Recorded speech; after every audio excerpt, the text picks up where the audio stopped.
No sería justo que yo empezase esta intervención sin decir que la educación en España ha cambiado exponencialmente para bien.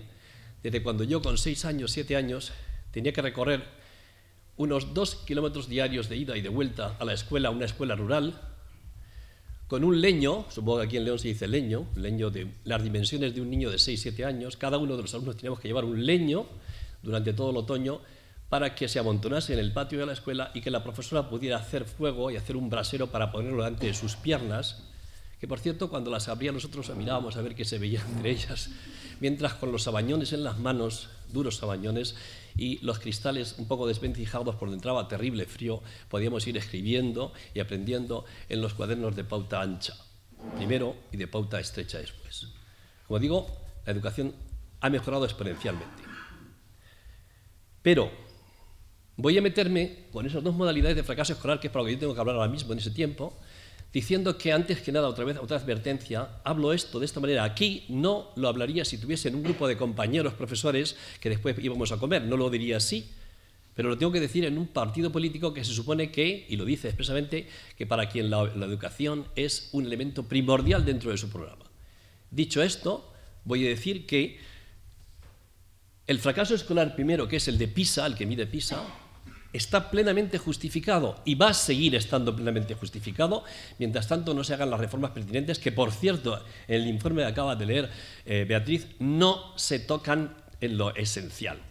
Y no se han tocado en lo esencial los 33 últimos años. No se han tocado en lo esencial. Es curioso y es absolutamente paradójico. ¿Por qué es totalmente necesario? O sea, ¿por qué es totalmente cantado y justificado el fracaso escolar? Primero, porque la empresa, el ministerio, no sabe lo que son los objetivos de primaria y secundaria. No lo sabe. Y si lo sabe, no pone los medios. Lo cual es muy grave, que la empresa no sepa en qué consiste realmente el objetivo de una enseñanza primaria y secundaria. Por cierto, lo que diga de la universidad va a ser muy poco porque yo no soy experto en la universidad, pero hay cosas que son vicios que son de primaria y secundaria que se trasladarán a los profesores y a los alumnos también de la universidad. Es totalmente lógico que haya fracaso escolar porque el profesorado no está preparado. En general, cuidado con esto, en general no está preparado ni pedagógicamente ni psicológicamente en el sentido de manejo de los grupos y manejo de la psicología de los niños y de los adolescentes y tampoco de los universitarios. No está preparado. Es lógico el fracaso escolar de PISA, estoy hablando del primero, el de PISA, porque los alumnos acuden con una actitud psicológica propia de estos tiempos que favorece completamente ese fracaso, en lo que me extenderé un poquito después. Y es lógico que haya fracaso escolar porque los programas y el sistema lo facilitan. También me meteré después con ello. Pero vayamos primero con PISA. ¿Por qué fracasan los alumnos? ¿Qué es lo que mide PISA? No se os olvide que PISA desde el 2003, cuando empezó más o menos a hacer estos informes, lo que trata de medir es la capacidad del alumno de entender. Atención a esto, voy a repetirlo porque esto es lo más importante, esto es lo esencial. Y esto no está en ningún programa, ni de la LOCSE, ni de la LODE, ni de nada, de ninguna de las leyes posteriores. Y por supuesto del Ministerio en ningún momento. La capacidad, y es alucinante porque a PISA ya lo viene advirtiendo, o sea que ya tenían tiempo de haberlo descubierto y haber trabajado con ello. No tienen los alumnos desarrollada suficientemente la capacidad de entender, de comprender realmente y de resolver los problemas importantes y fundamentales de la vida diaria, aplicando los conocimientos de las 3 áreas que mide PISA, que son la lectura, la competencia en la lectura, las matemáticas y las ciencias naturales. Y el año que viene el tema del dinero y el manejo del dinero. Repito, no están desarrollada la capacidad de entender y comprender los problemas y resolver los problemas de acuerdo con la aplicación de los conocimientos en esas 3 áreas. Y por si fuera poco, tampoco, segunda habilidad, son capaces de expresar, están siendo entrenados en la expresión de sus conocimientos, expresión verbal, pública y expresión escrita. La prueba más patente de ello es que hay universitarios que terminan la universidad y no son capaces de redactar un informe escrito en una empresa y no son capaces de hablar en público, que tienen pánico a hablar en público. Estoy ahora mismo entrenando a un profesor que tiene que hacer una presentación de su proyecto fin de carrera y que no se atreve a hablar en público. ¿Por qué? Porque es un ingeniero, eso sí. Claro, los ingenieros quizá son menos, se les ha trabajado menos que los de letras, pero no es capaz y hay que entrenarle durante 4, 5, 6 días para que sea capaz de exponer un proyecto de fin de carrera que tiene 10 Calificación 10 en el proyecto, 10 en su presentación y en su estructura, pero no es capaz de presentarlo y tiene miedo de suspender precisamente por eso. Por lo tanto, estas dos capacidades no están trabajadas suficientemente y la prueba es que nos encontramos a la cola de Europa y estamos cerca de Azerbaiyán, así de claro. ¿Y por qué no se ha desarrollado esa capacidad? Primer punto, y aquí es donde quiero, de alguna manera, meterme con los profesores. Porque no se les enseña, amigos, no se les enseña desde primaria y en secundaria. No se les enseña a los alumnos cómo manejar esta capacidad de comprensión y entendimiento, que son los profesores los que tienen que hacer. ¿Y por qué no se les enseña? Más grave todavía, porque los profesores no lo saben. Algunos sí que se han preparado por su cuenta y son muy espabilados y son muy inteligentes y son muy dotados para eso, pero la mayor parte no lo saben. Y si no lo saben, ¿cómo lo van a enseñar? ¿Y por qué digo esto gratuitamente? Lo digo gratuitamente porque no lo saben, no es que lo estoy comprobando constantemente cuando trabajamos con alumnos con déficits graves de lectoescritura en todos los ámbitos, de la primaria y la secundaria. Y no lo saben, ¿por qué no lo saben? Porque no se les ha enseñado, porque no se les ha preparado, porque no se les ha formado. Y aquí vendrá lo que Luis del Pozo vendrá a decir más tarde. Porque el gran ausente en la formación ha sido la formación del profesorado, el entrenamiento, la selección del profesorado y reclutamiento primero que no ha habido, y después la formación y el entrenamiento, y después el reciclaje, y después la evaluación del profesorado. Os aseguro que yo creo que en este momento, no sé qué pensaréis vosotros, si los profesores, hablando del último punto, que es la evaluación, tuviesen que evaluarse en Internet, públicamente, como hacen los hoteles, tú entras en un hotel y miras a ver qué ha pasado cuando han pasado por allí los diferentes huéspedes, y miras a ver cuáles han sido sus informaciones. ¿Cuántos profesores de los miles y miles que hay en España serían capaces de poner su perfil en Internet, en su centro, y exponerse a que sus alumnos, en primer lugar, que son sus usuarios, y sus compañeros y los padres, pusiesen sus opiniones allí y saliesen bien parados? No, si no se les ha preparado, si no se les ha entrenado, y si no se les evalúa y se niegan a la evaluación, que es algo totalmente necesario para progresar, entonces, ¿dónde estamos? Pero es que pues, si eso fuera poco, tampoco los alumnos favorecen, o también los alumnos favorecen con su situación psicológica el fracaso escolar. No voy a poner nada más que una diapositiva después, porque no me gustan mucho las diapositivas para no distraer la atención del público, porque me gusta más en esto pues que la gente vaya discutiendo sobre la marcha, ¿no? Y que vaya de alguna manera trabajando sus neuronas según vamos hablando, mientras que si ponemos una diapositiva ahí o varias diapositivas os vais a centrar en la diapositiva y eso impide de alguna manera discurrir como de esta manera. No se les ha preparado, digo, van a fracasar porque los alumnos presentan dos condiciones psicológicas colectivas en estos últimos tiempos, en España sobre todo, que son las que realmente justifican que no colaboren realmente para esto. Como son su afán de gratificación inmediata y su falta de esfuerzo. Pero volveré sobre ello después. Ahora me gustaría centrarme en por qué, segunda parte del fracaso escolar, por qué también está cantado que entre el 26 y el 28% de los alumnos abandonen. Eso es un fracaso, eso no lo mide PISA, pero es un fracaso evidente que casi una cuarta parte, más de una cuarta parte, abandonen el sistema educativo antes de terminar la secundaria y muchos antes de terminar la universidad. ¿Por qué es eso? Segunda parte, algunas causas tienen que ver con lo que he dicho antes, pero algunas causas específicas. Nadie abandona un proyecto, nadie que esté motivado para estudiarlo, que le guste. Nadie lo abandona, porque encuentra logro, sensación de logro, porque encuentra satisfacción, porque encuentra, de alguna manera, superación, porque encuentra mucho interés. Nadie abandona un proyecto que le interesa. ¿Por qué abandonan nuestros alumnos entonces el proyecto educativo? Porque no les interesa. ¿Y por qué no les interesa? Vuelvo una vez más a cargar contra los profesores. Vuelvo a cargar contra las familias ahora y contra los alumnos y voy a cargar contra el sistema.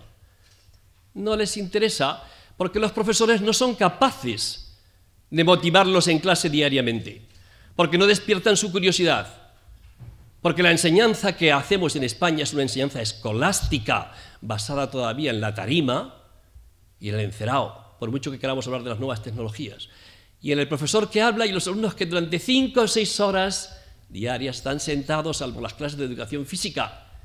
¿Cómo se van a interesar realmente si tienen que estar sentados cuando la mayor parte de ellos son hiperactivos y tienen déficit de atención?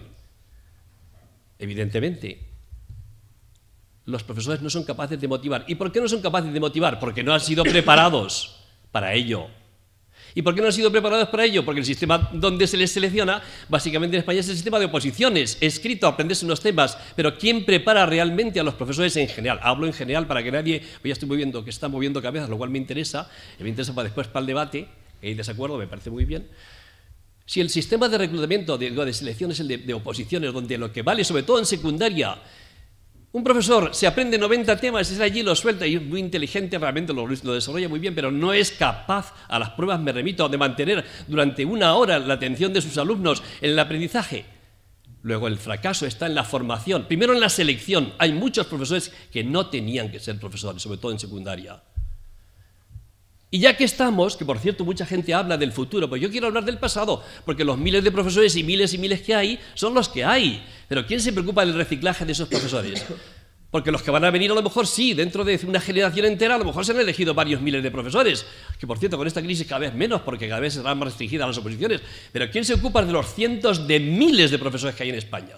Para que estén reciclados, para que sepan cómo motivar a sus alumnos, para que sepan cómo manejarlos psicológicamente, que no tienen ni idea muchos de ellos, y se les escapa la clase. Y se mofan del profesor, porque el profesor no tiene autoridad suficiente. No porque no haya leyes que los respalden, es porque no sabe y no tiene la competencia suficiente el profesor para hacerlo, así de claro. Porque el profesor que tiene una competencia fuerte para mantener a los alumnos interesados no necesita leyes que le amparen para después castigar a los alumnos. Y lo digo por experiencia.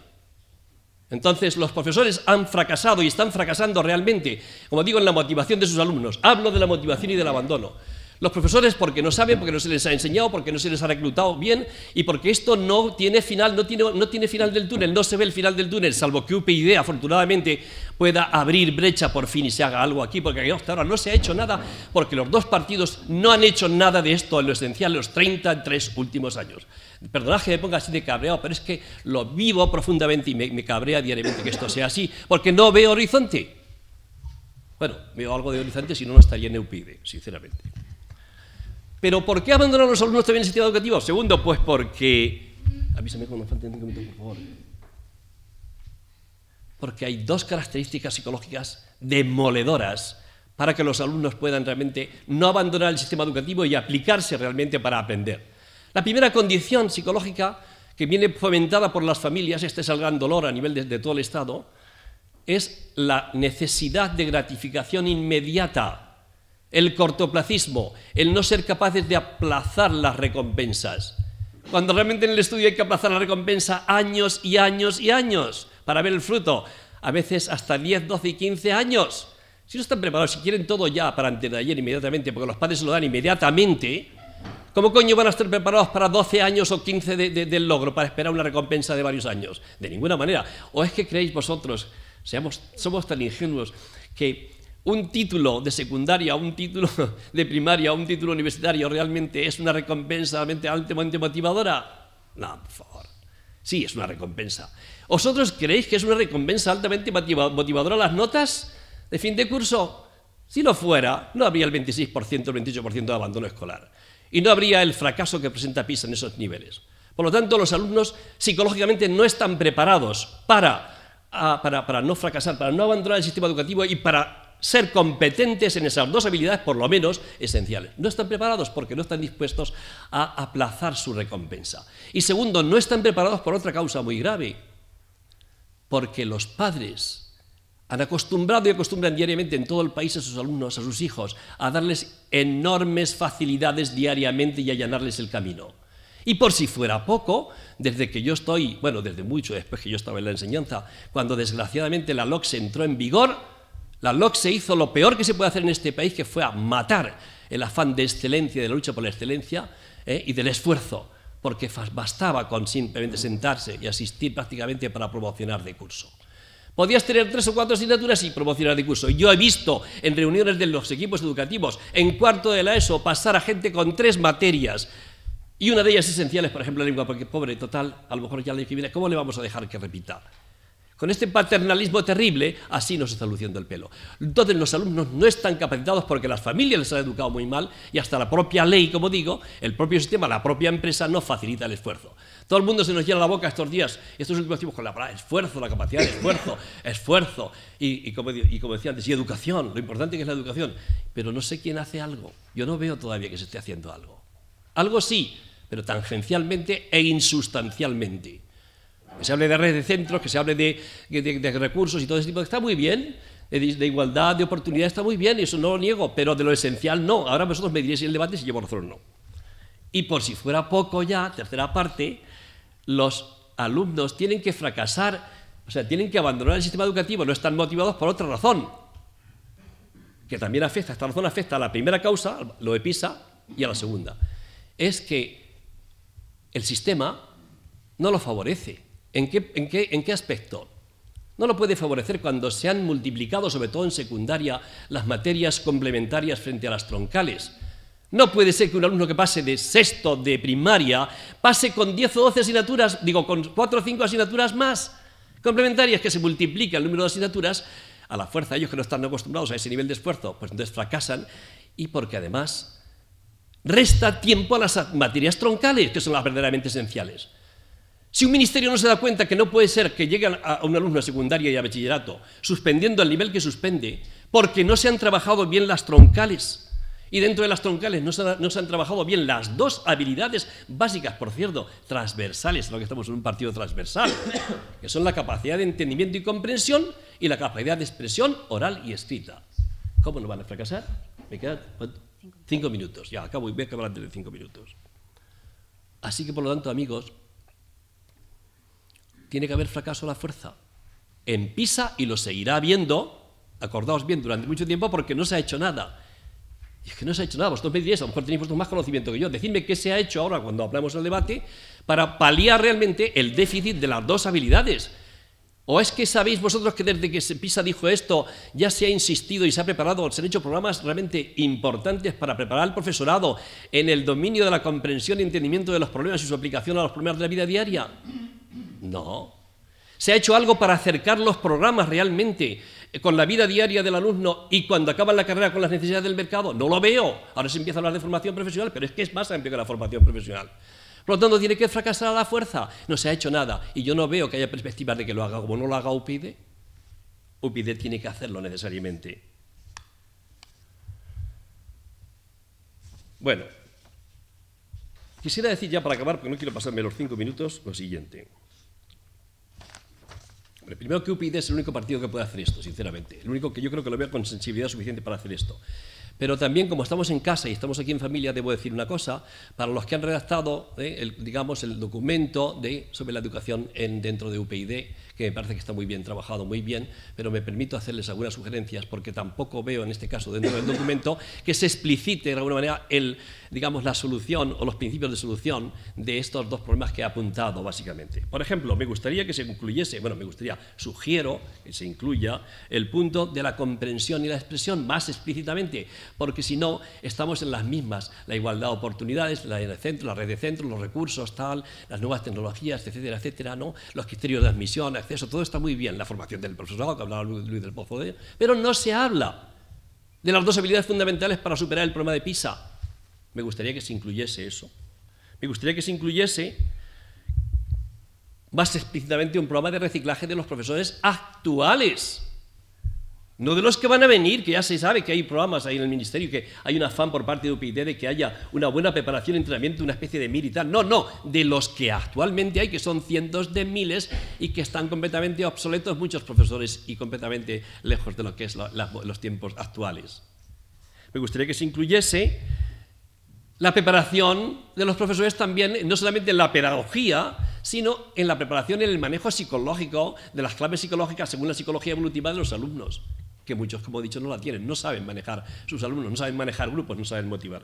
Me gustaría que se incluyese, finalmente, la conexión, como digo, aunque esto es un poco más amplio, entre las necesidades del mercado y la preparación de los estudiantes, y entre las necesidades de la vida diaria y la preparación de los estudiantes. Porque yo me enseñaron geometría, pero nunca supe aplicarla bien la geometría, hasta que yo mismo me compré un piso y sabía calcular los metros cuadrados de habitación, tal y cuanto. Entonces sí que empecé ya digamos, las áreas y todo esto. Yo no lo había entendido hasta entonces, me lo podían haber dicho, ¿no? Y no sabía cuando me tomaba una medicina, un jarabe, lo que eran 12 centilitros. Allí lo ponía CC, yo no sabía lo que era eso. Usted tómese 12 centilitros o 10 centilitros. ¿Qué coño de centilitros? Si es que no, no me lo habían aprendido. Ahora, si me lo hubieran enseñado lo que era centilitros o decilitros en relación con las cucharaditas de la medicina, a lo mejor lo había entendido, porque tomaba jarabe muy joven yo. Cuando tomaba calcio, porque andaba muy mal yo con las piernas de raquitismo. No me lo enseñaron, no lo aprendí hasta muy tarde. 40 años después, probablemente no sé cuánto. Así que, por tanto, amigos, este es el panorama, yo creo que muy desolador. No lo digo por dejaros desolados, simplemente porque quisiera provocar luego después el debate y que os entre la mala leche